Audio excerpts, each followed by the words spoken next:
Debba do.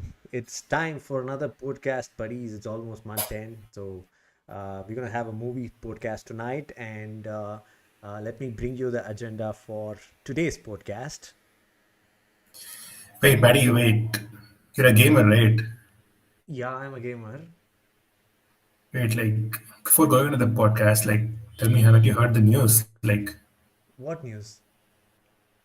Dude, it's been leaked.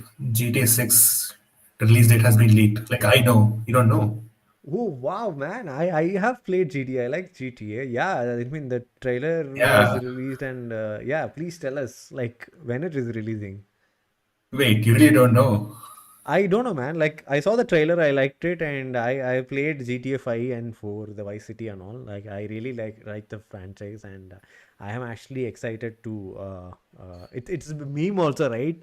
A lot of things are happening in the world. They just put this happens before GTA 6 release, so it's a meme. So please tell us when it is releasing.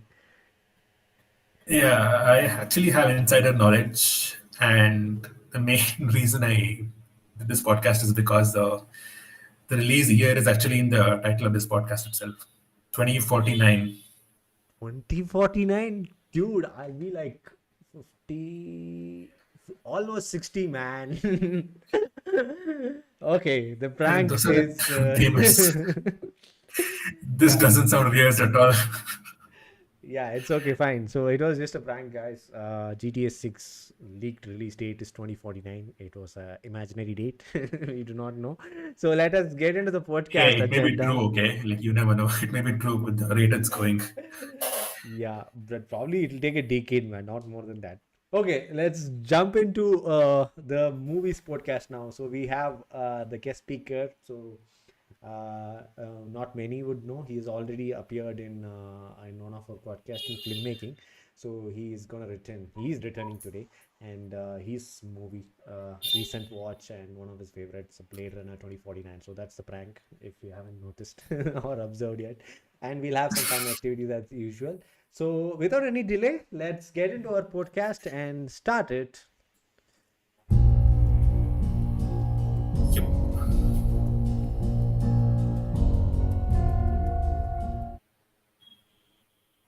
Yep. Yes, Harry, I cannot continue.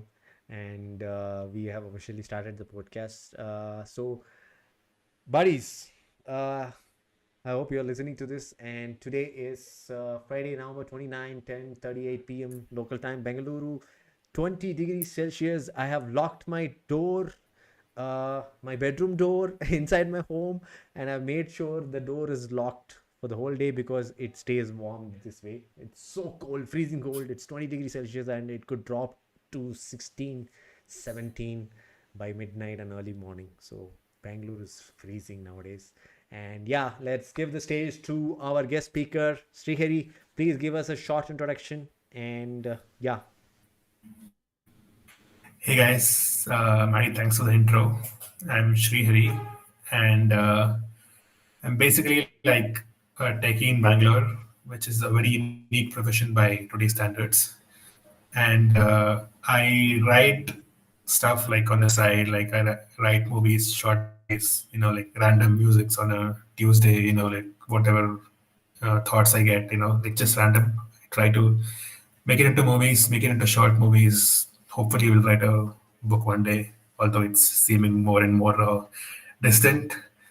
But yeah, I hope that I'll get into movies in some way or the other. Like I'll get connected to some, either through writing or directing or whatever. You know, that's the that's the dream, guys. Yeah. Yeah, special mention here.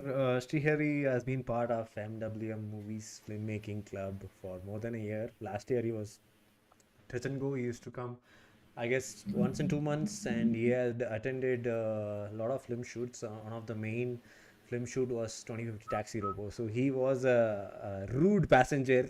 It's a very significant role, by the way. So people tend to remember Yeah, that character. So Srihari was the rude passenger in the first stop of 2050 great. Taxi I wasn't Robo. acting on that day. I just like met a random taxi driver, and that's my personality. You don't know.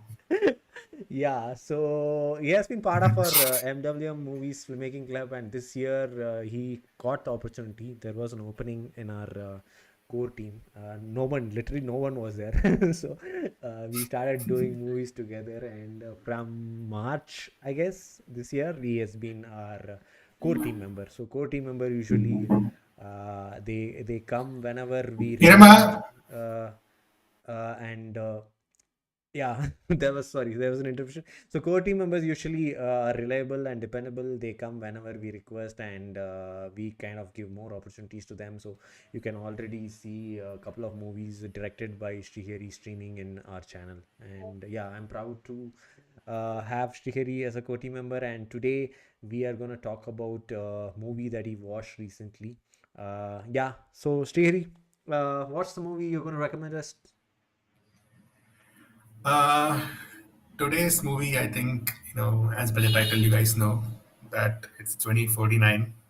That's the movie, I think, I would say it's a decent movie. Like, I Okay. wouldn't say it's one of the best movies ever made, but uh, it's one of the only movies I recently watched which kind of like left an impact, which rarely it kind of does it in these days. But yeah, so that's a movie I wanna recommend. Okay, Do you have anything? you caught me red-handed. I thought it's your favorite, and I introduced the episode that it's one of your favorites, but I didn't know you didn't like it. Okay, the fun activity is going to be very interesting tonight. So yeah, so the first thing, before we get into this movie, let's hear your origin story. Like, how long have you been watching movies? When did you discover movies? And so initially, I think you would have started watching your native language movies, and after that, you would have introduced to other language movies. So how is that journey? And what's your favorite genre? Okay, man, that's a lot of questions to answer. I'll help you. Don't worry. Yeah, yeah, sure. So yeah, I think I like pretty much everyone. I started watching movies when I was like really small. Like I remember watching movies as long as back as when I was like 3, 4 years old. At least that's what my memory suffices. And yeah, maybe I started watching in Kannada, like that's my native language, Hmm. and it kind of slowly progressed into English and Hindi and like right, like whatever was available that day, like we used to watch, it was a TV or we used to go to cinemas, and we didn't have that much power to select movies at that time. Like we didn't have like like go to a website, like search the movie's name, look up the reviews beforehand, and then go see the movie. That wasn't the memories we had. At least I'm assuming it was the same thing for me, for you as well. So yeah, like I started with that.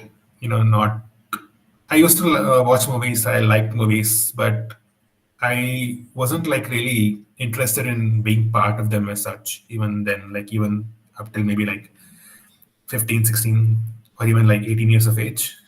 Like I just like watching movies. It was a fun time. It was a buzzkill. Like you hang out with friends. Like what do? You either go to like a restaurant and or you go to watch movies, or you just sit and chat. That's the basic things we did, right? So it was a part of it like that. But then later on, I started figuring out, like as you grow older, you understand the world around you, and like all these movies, like which you probably wouldn't have watched otherwise. Like then you start watching, right? Like you go through experiences, and then you start watching like movies which kind of like resonate with you in a way.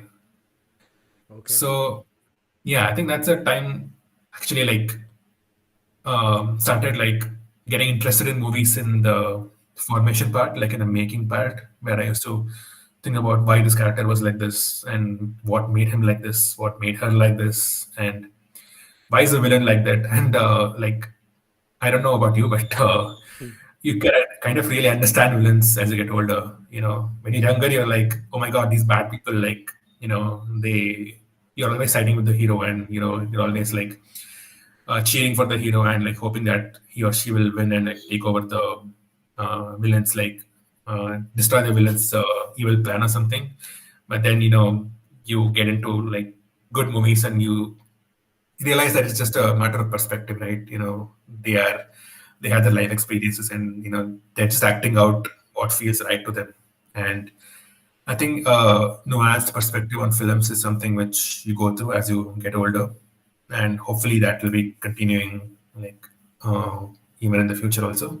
But yeah, like 18, 19, I started, like weirdly, I wanted to do stand-up comedy first than write movies because, and I still actually want to do it like sometime later on. That just I don't have the guts to like go and do it on the stage.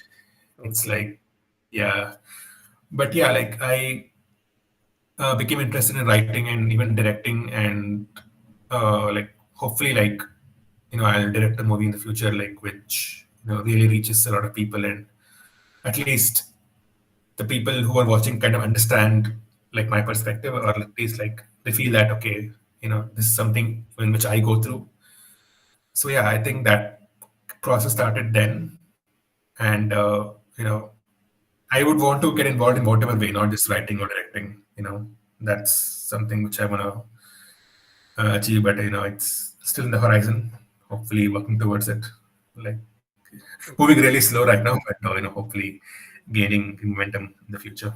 Okay. Yeah. So, what are your favorite genres? My favorite genres would be, I think, comedy first of all.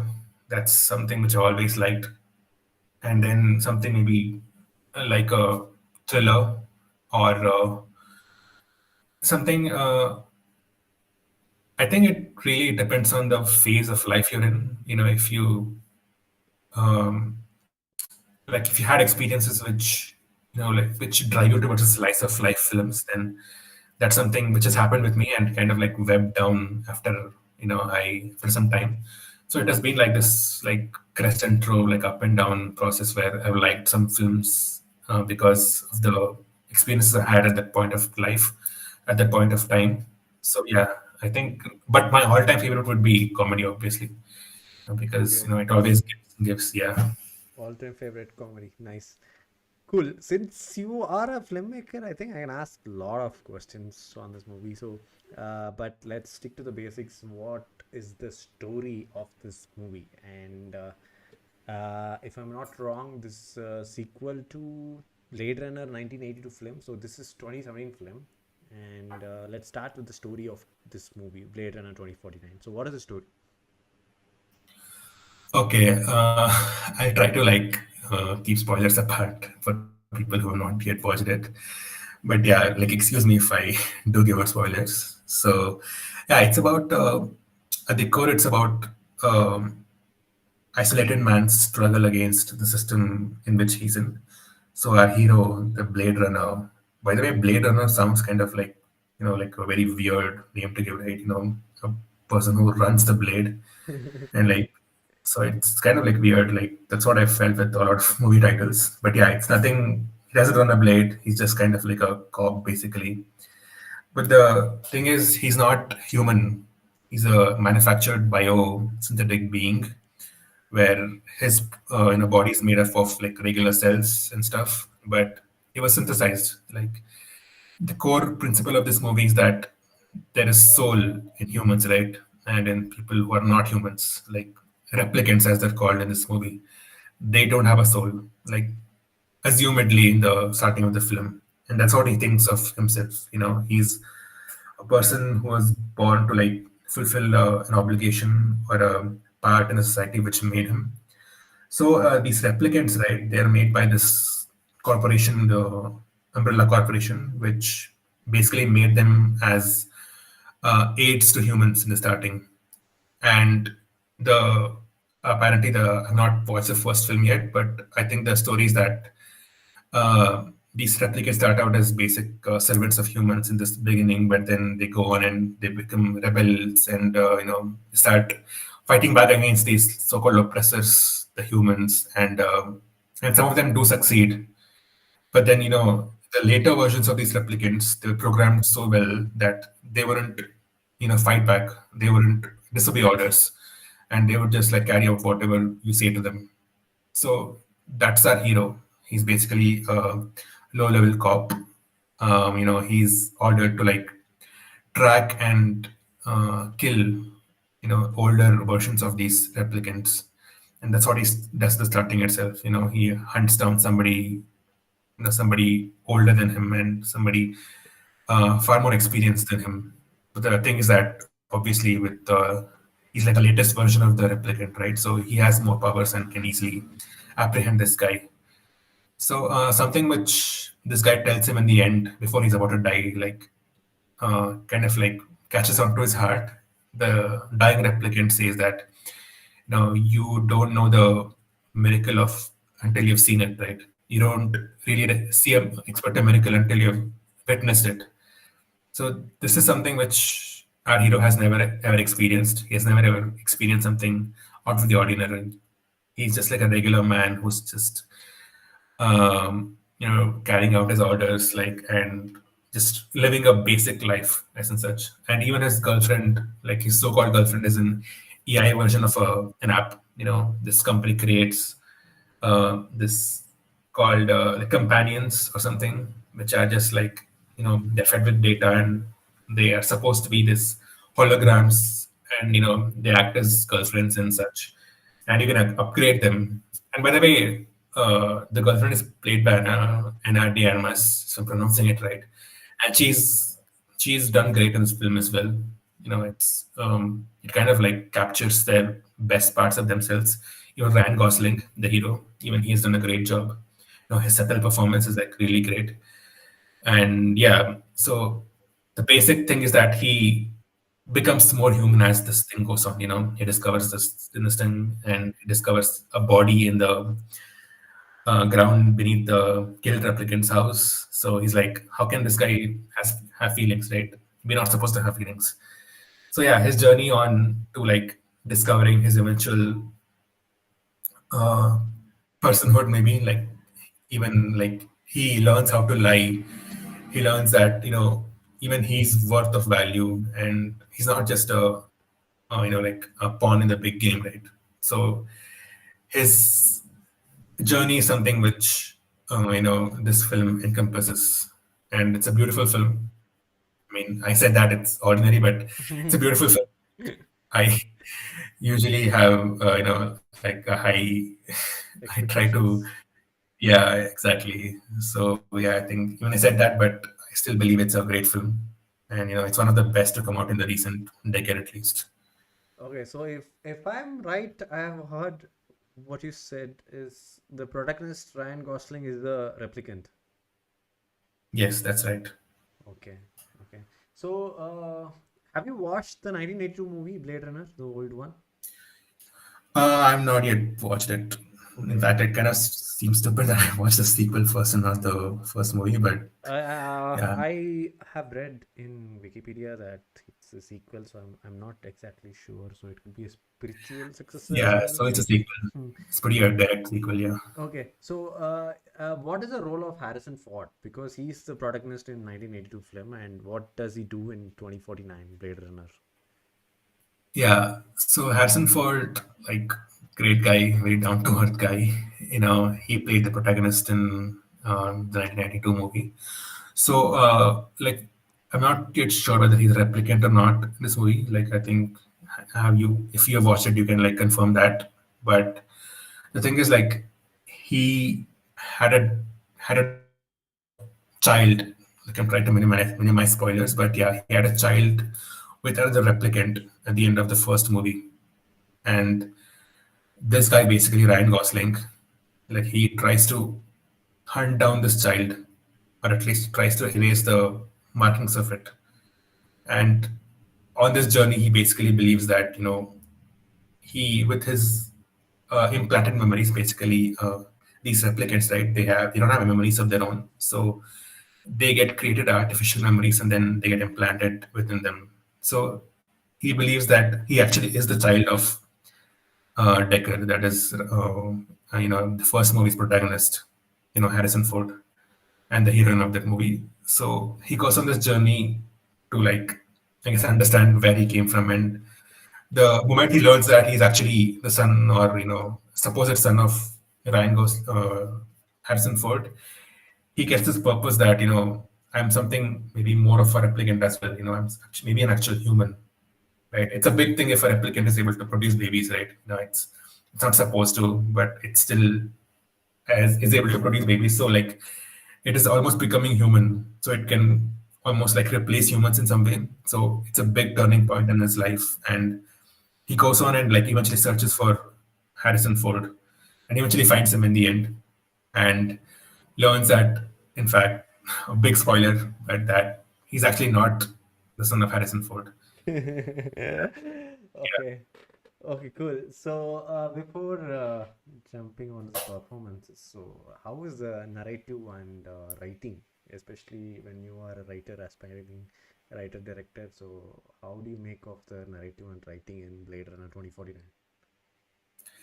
Yeah, so the narrative, like, as many good films usually have, like, it's a great narrative. Obviously, it's done with much love and, subtlety as possible. Like, you see some movies, like, uh, maybe like something like which pose a very like unbelievable version of the future, right? Even though it's a future, you don't know what will really happen. But if a person writes that in the future we'll have flying cars and we'll be drinking tea on them or something, or we'll be like we'll be super human. We'll have superhuman strength, and like there'll be world peace. There'll be everyone will be friends and everyone will get along with each other like that. Like with the experience we have of humanity today, like that kind of seems far fetched.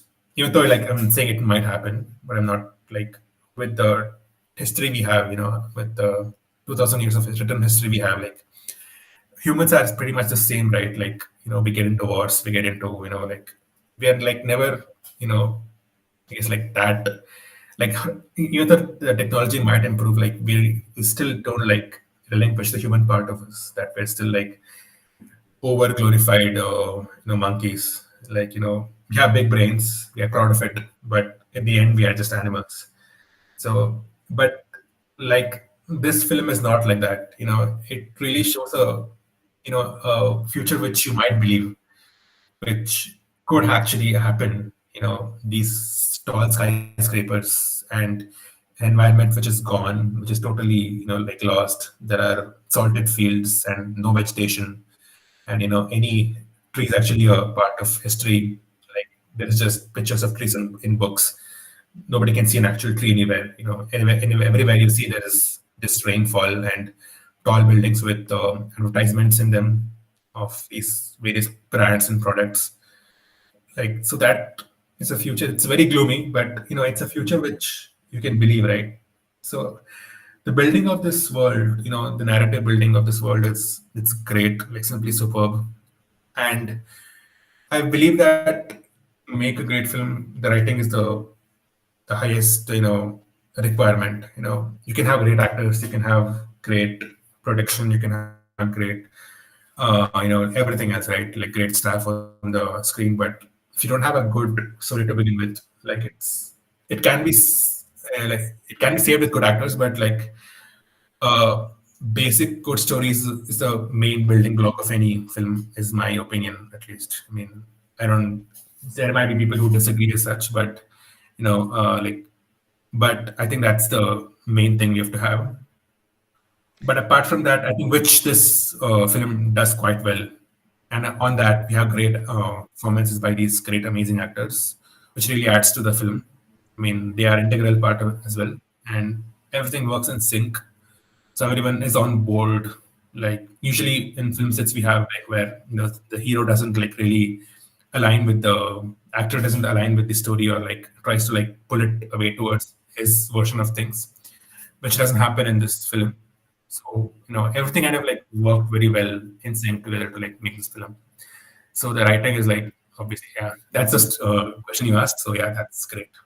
Yeah, so the treatment. So I remember watching Blade Runner in 1982. I mean, 1982 Blade Runner, and I could recollect some scenes. So it has this specific genre, right? Neo noir. Neo noir comes from the old cinemas, like black and white during those times. And then on top of that, we have this science fiction neo noir. So have they retained that same genre, neo-noir science fiction, and then cinematography, the lighting, camera work. So has the treatment been retained, or is it like a different look here? So I think with what little I've seen of the older movie, that it's mainly been retained. It's like we have muted colors here. We don't have like bright flashing lights, but in some parts of the movie there is that really is like added to the story, and it's not just there. But yeah, this general look and feel of the movie, where it's this uh, the main protagonist, where he's like gloomy most of the days, and he's like just common man, and we have these varying flash colors, and it's like it's the city, the way the city is built. It's kind of like dark, and I guess like it shows the emotions of the protagonist, where he's feeling isolated and he doesn't really feel part of the world that he's living in, and it shows his emotions, and I guess like general way the people feel in this city. So yeah, I think that part is like retained very well, and yeah, I don't think there's been much change there. Okay, I could. I mean, it's the same genre from what you've narrated.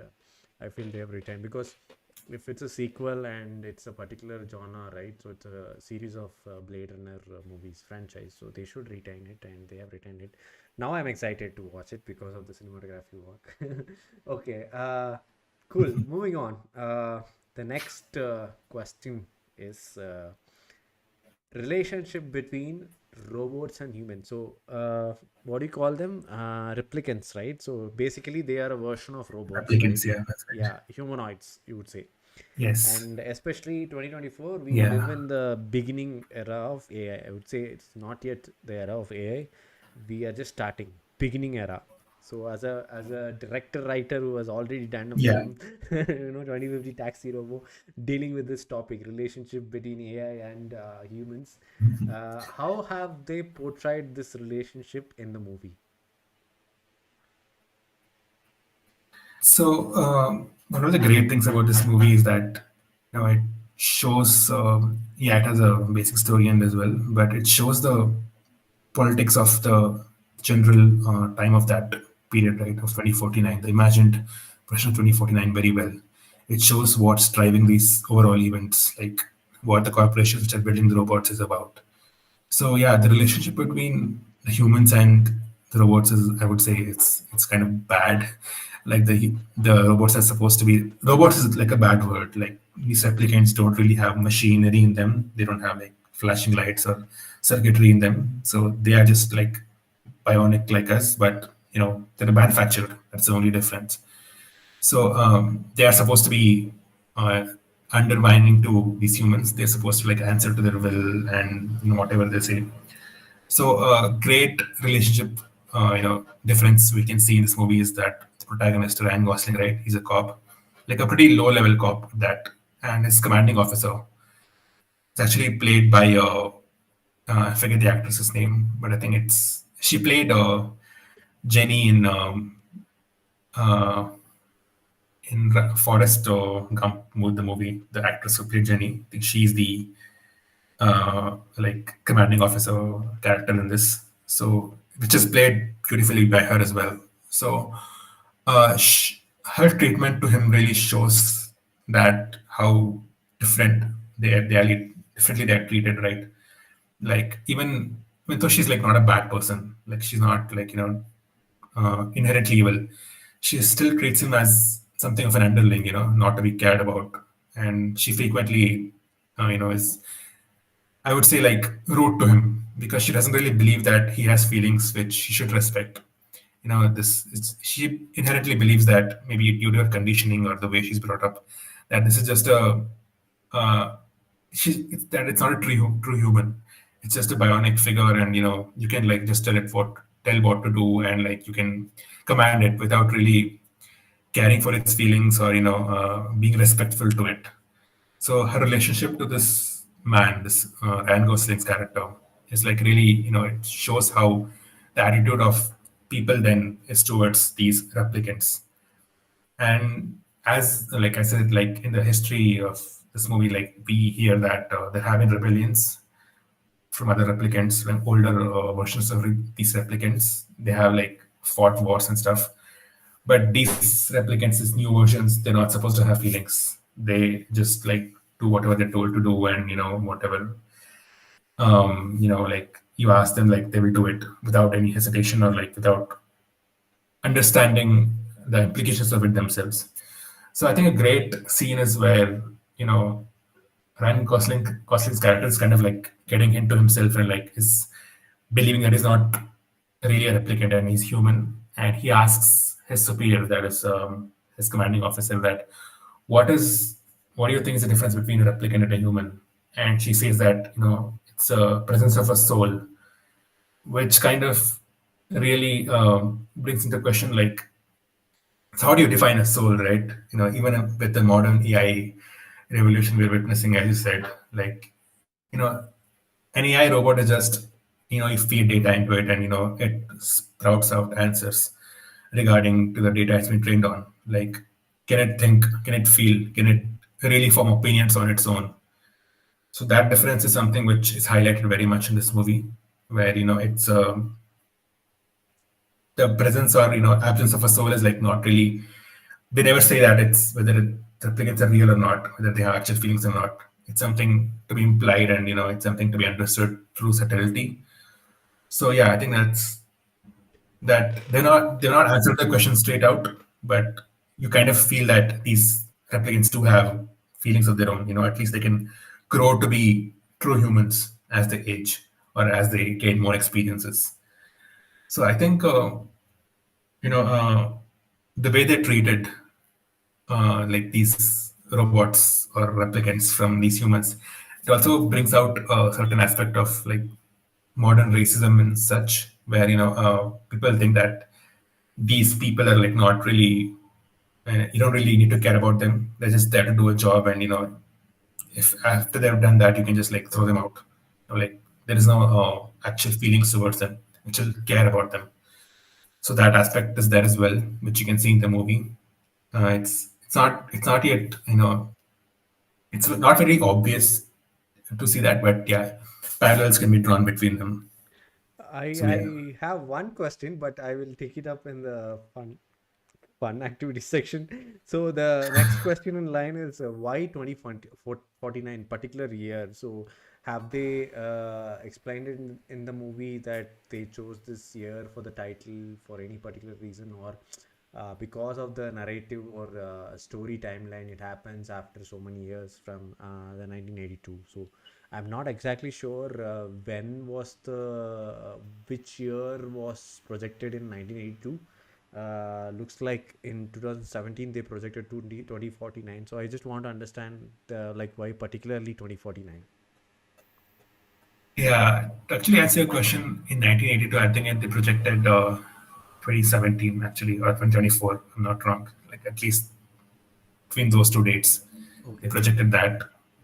And in 2017, the movie they made 2049, they projected 2049. Like I think there's no like real reason why they projected 2049. It's just supposed to be a date in the future where you can like you cannot say that in the next 5 years things are going to change. So it's kind of like nice in a writing sort of way to like say that okay, next 40 years like this will be the changes like which we would witness. Like people in 1980 maybe thought that in 2020 like people will have flying cars, people will be living on the moon and such, and like none of that like really happened. All we have for technology is like TikTok. I think that's a peak technology we have right now. And yeah, obviously we have other stuff as well, Which is medical banned in technology and India. yeah, which is banned in India thing. So like we're not really moved that like democratically technology related things where we have done. Yeah, we have sent rockets to Mars and stuff, but I would I would like love to see the day where we get to Flying live cars. in Mars. Yeah, flying cars and stuff. So that has not yet happened yet. So I don't think it's gonna happen 2049 as well.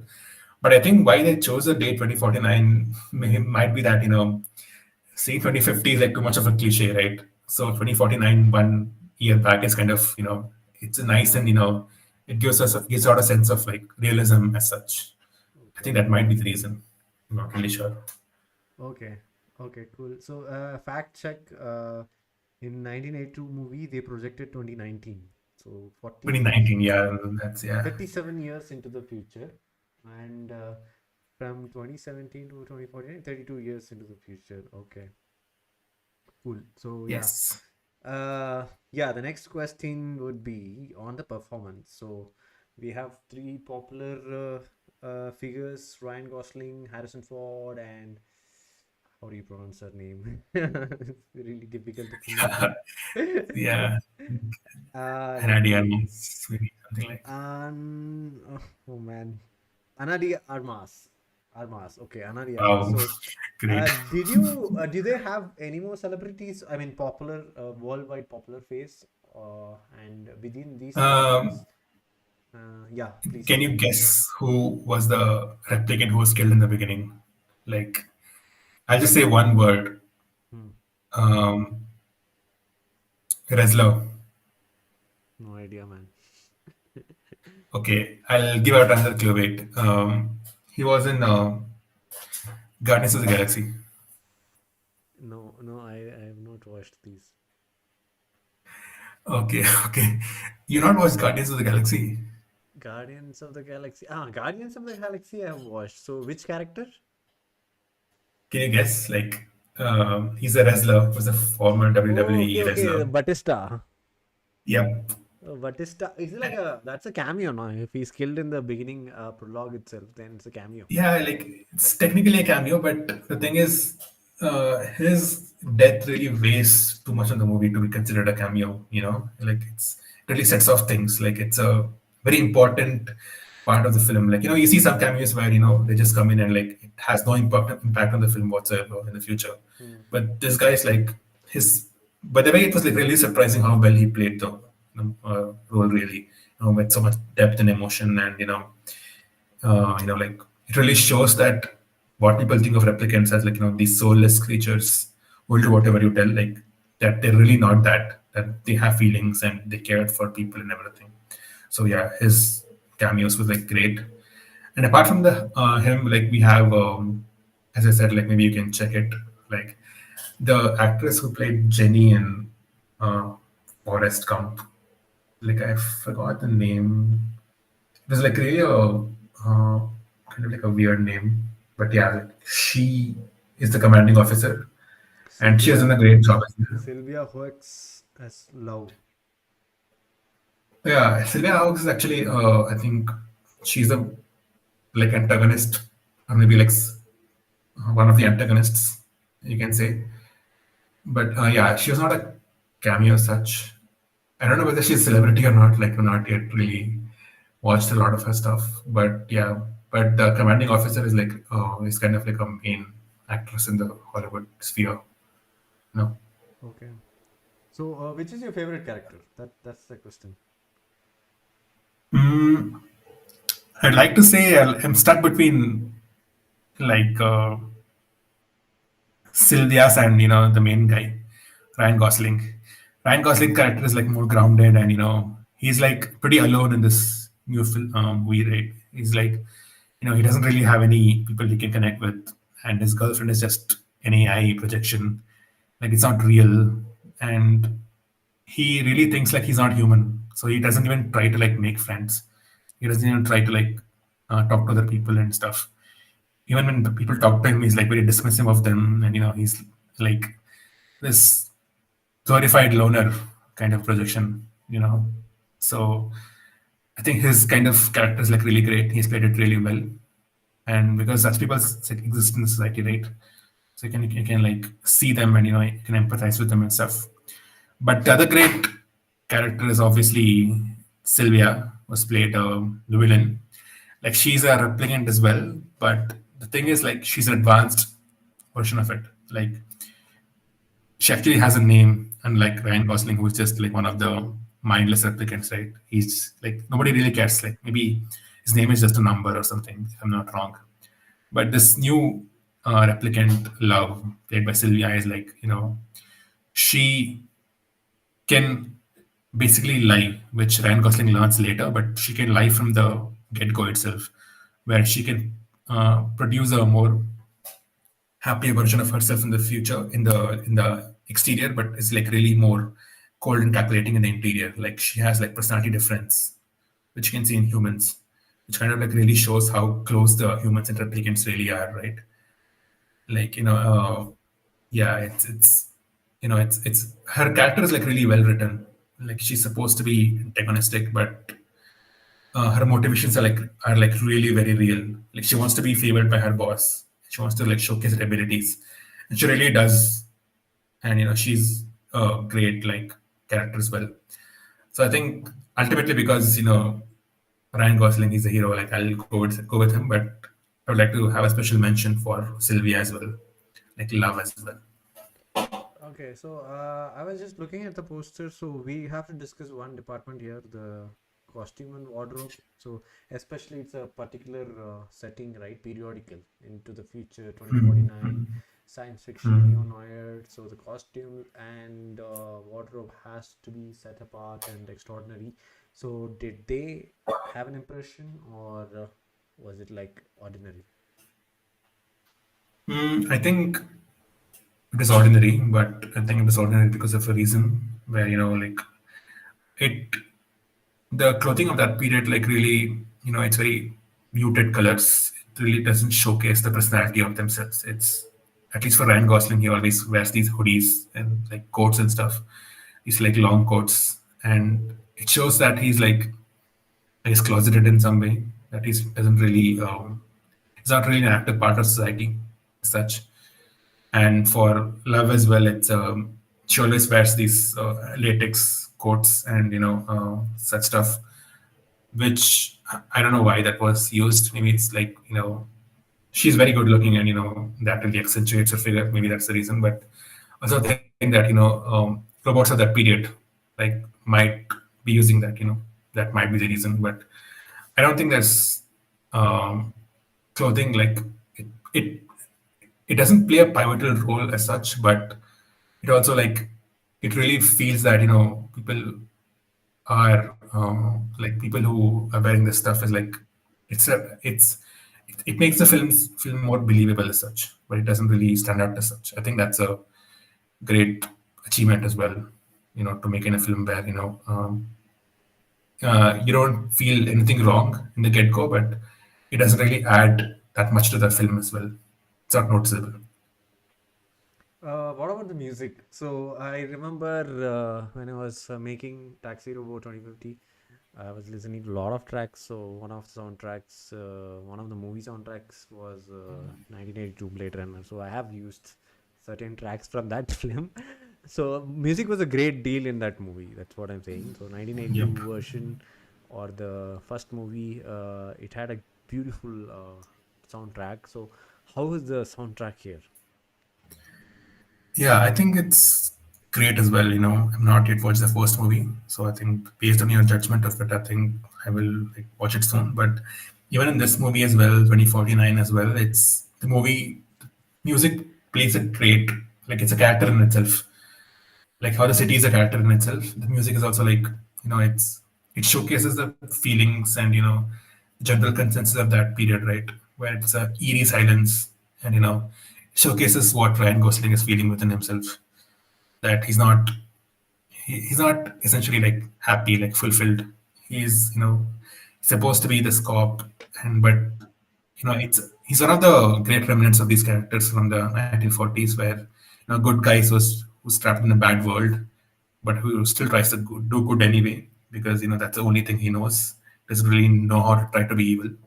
He doesn't really get corrupted by the world much, and he tries to like guard himself from the world in a positive way, even though doing good really doesn't guarantee him anything, doesn't guarantee success or power or anything, but he still tries to do it anyway. So I think that's something which the music portrays. It doesn't really bring into words, but it portrays throughout the film, where it's kind of like a eerie silence or something as such, where it shows his loneliness, his you know apathy to the world, and his kind of way that he can't really nobody can really understand him in the world. So that's a feeling which the music adds. And obviously, you know, there are certain kinds of music which play well in certain scenes where you have panoramic views, and it shows how grandiose this world is. So there are certain clips of that as well which add, but generally it's a dim feeling which shows the, I guess, that how subtle and how down he's feeling all the time. So that's a great score as well. Like whoever made it is like really, they really are good. Okay. Yeah, it's a particular genre, right? So it demands all departments exceptional work. So costume, Yeah, music, and then narrative writing is the basic. That's the fundamental block, building block. On top of that, you should have good actors giving best performances, and then comes this music, wardrobe, setting. So yeah, from what you have told, it seems that it has ticked all the check boxes. So let us take a yep. breeze now. Time for fun activities. So the first question now, before I ask, I have to clarify with you.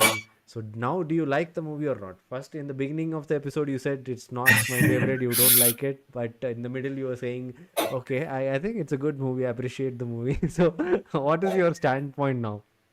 Yeah, I think it's a great movie. The thing is that, like you always like room, like for example, if you're rating a movie, like you never give it 10 because, in the future you might have movies which are better than this, and you want to give them, you want to reserve that 10 for that thing, right? Like I don't get people who, go to a zoo and say that it's, the most breathtaking thing in their life. Like what if you watch something which is even more good, right? What if you, like, what if tomorrow you see God, and that's the most, like you already wasted the word breathtaking and awesome on the zoo.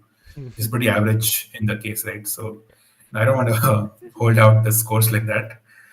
So yeah, so it's a great movie. I don't want to be, I don't, there's no doubt about that. Okay. But Uh, there are better movies.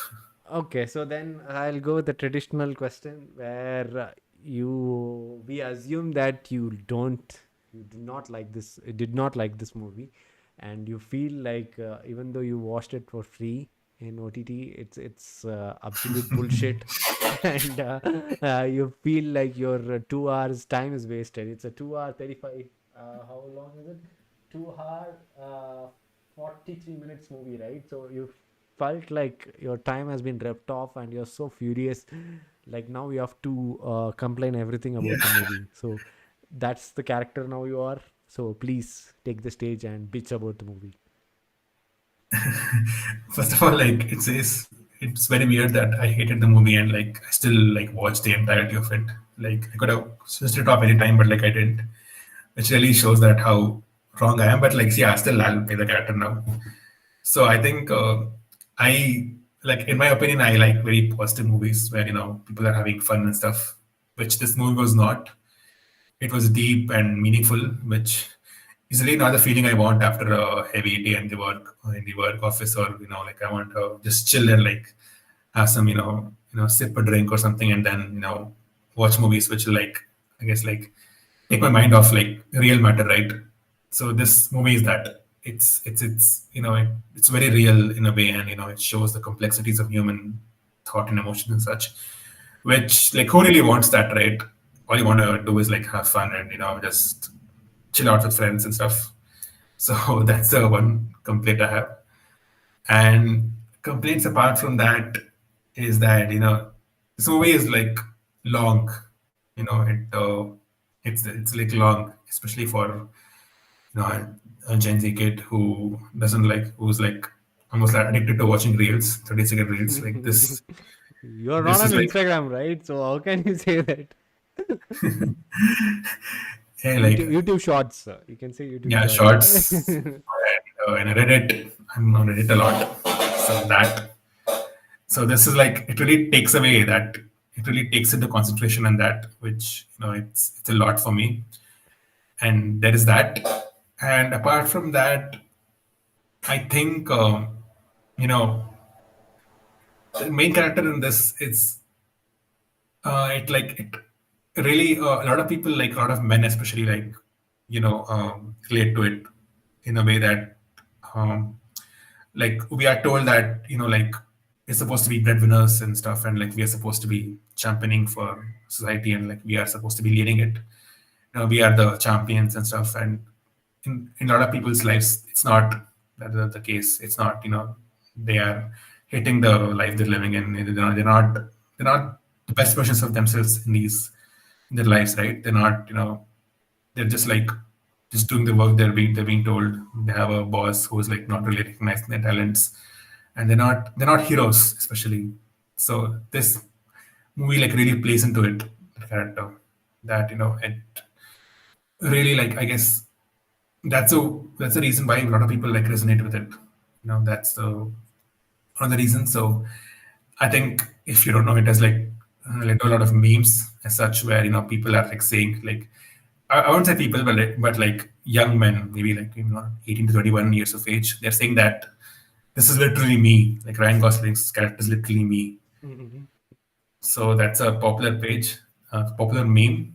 So yeah, that is one like drawback. Like I don't blame the movie makers for this. It's just like people Ye- like watch these characters and think that that's reality as such, right? it Even like seems, it sounds like you're selling the movie only, man. You're not selling the movie. I told you to not sell the movie, but you're still selling the movie. 200 Okay. IQ move. Uh, anyway, the second question in the fun segment is you are also aware, and hopefully the audience who are listening to our podcast also will be aware that we made a movie 2050 Taxi Robo, right? So coincidentally, I just realized it today that our movie also, we kept the title like 2050 a year, particular year, and then the concept Taxi Robo. Here it's also same, Blade Runner, and then the year 2049. So can you point out any similarities between Blade Runner 2049 and 2050 Taxi Robo? Yeah, I'm just wondering about that. Like, I think there are a lot of, you say that you've not watched it, but I think like you watch similar movies as such, because there is like a lot of similarities between the two films. Maybe the way the robots are built. Like, even though you are like a advanced robot in the movie, like a better robot than normal like robots, so you'd start develop feelings in the way, right? Like people are like rude to you, like they don't really, they don't really respect your feelings. Like they don't expect you to like feel bad, but you do in the end. They just want to use you and stuff, and you still like want to, I guess, want to do good in the end, right? You become something bad in the end, like that will result for the next movie, hopefully, which is in the making. But yeah, but like your character is kind of, I think, has a similar arc, except that like you turn into like the negative shade in the end. These acts kind of like force you to like become something else than what you really wanted to be in the beginning. So that is obviously, there is that, and there's like very political, like symbolism as well, where there is this war between the humans, or at least not war, I would say, this tension between like regular humans and the actress who she says that her father lost the job because of you, and like she tries to take it out on you. So there is that as well. That tension is there in the 2049 Robo, that Blade Runner as well. So I think there is a lot of parallels to be found, like a lot, in fact. Oh, that's surprising because I never watched it. That's a honest registration here. I have watched Blade Runner 1982, so I like that movie. And the main motivation was Taxi Driver 1976 movie. Yeah, let's talk about our movie in a different podcast, but let's come back to Blade Runner 2049. So, guys, product promotions I have to do here.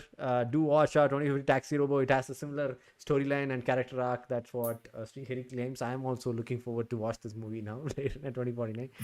Okay, cool. So finally, just convince the viewers like it's a really good movie.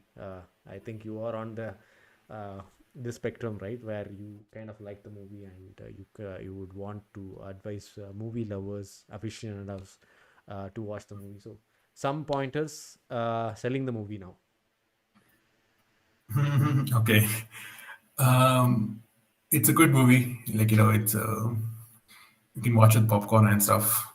But it's like it lets you feeling like it it it may not be like laugh out loud kind of movie as well, but it really feels that you won't be like joyous after leaving the theater or like after leaving the screen, but it really feels an impact like later on. It becomes part of you, and it becomes like gets into your psyche, which great movies like do usually, right? I remember them even after like watching them. You relate to them, relate them to your life and such. So this is one of those movies. It's a great movie as such, and Anna de Armas is great. She's very good looking in this. That's a Uh, convincing point, is it? Watch it for Anani. Okay. she's there, and even Love as well, played by the other actress. She's great looking as well. So I want to point those out, like do credit where it's needed.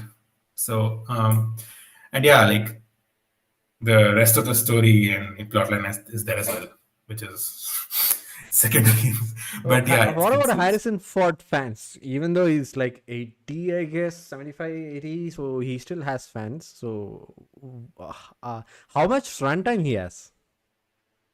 Harrison Ford fans probably might be a bit disappointed as he's not there much in the movie. He plays a pivotal role, but he really comes towards the end, and he doesn't really do the cool action stuff. Like, that's all Ryan Gosling, but he but yeah, he's great. His acting is great, and he really can throw a mean punch still. Like even though in one scene Ryan Gosling and Harrison Ford are like almost like fighting for some stuff. Like I don't want to spoil that, but like Harrison Ford throws a punch and it really lands. Like even Ryan Gosling in real life told in the interview that like that really hurt. So yeah, that he can like he still has that that machoism and that coolness factor in him. So that's great. Okay. Nice. So, yeah, to end it on a high note, how was your experience? You've already done a podcast. So, if you go back, I think 2 months back, we had a filmmaking topic about writing and direction, and that was your first episode. Now, you were talking about a movie that you recently watched, and you discovered that you liked the movie. Initially, you didn't like it, but while talking, you discovered.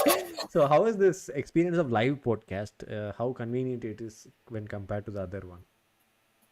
Yeah, I think live podcast is like always better in my opinion because it really gives